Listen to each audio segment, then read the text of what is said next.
semeton, ken kabar, sehat-sehat selalu G. Jadi, ini video ketiga Ton. Saya membuat tapel ogoh-ogoh bidadari terkutuk. Walau kemarin sempat bingung, karena ada dua karakter yang bisa dipakai untuk judul tapel saya ini. Tapi berkat komen kalian, yang kebanyakan mengusulkan untuk menggunakan cerita Dewi Maya Kresna. Jadi saya putuskan untuk menggunakan cerita dari bidadari Dewi Maya Kresna yang dikutuk.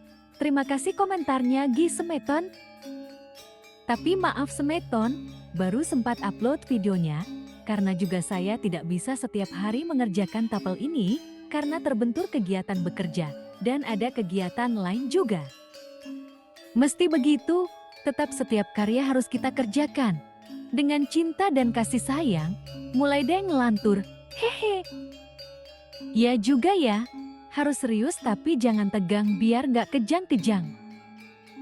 Jadi kemarin, setelah mengejar detailnya, agar bisa terlihat sosok wanita yang menyeramkan. Ya memang ada kesulitan untuk membuatnya, ada beberapa kali perubahan, karena ada saja bagian yang membuat saya kurang puas melihatnya. Tapi dengan kesabaran, cinta, ketulusan hati, darah, dan air mata, pelan-pelan terbentuk juga wajah wanita yang seram, menurut saya sih.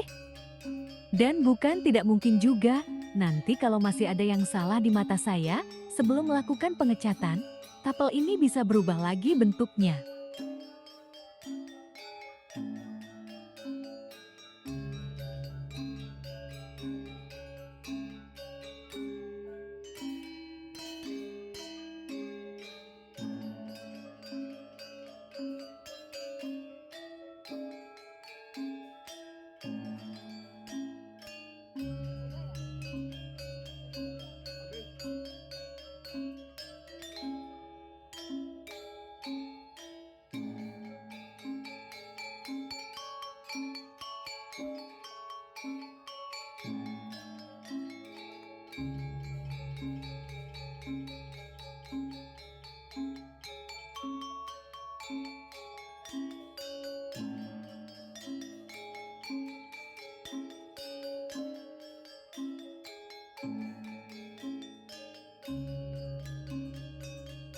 Karena ada banyak bagian yang masih basah, saya hentikan dulu mengerjakan tapel ini.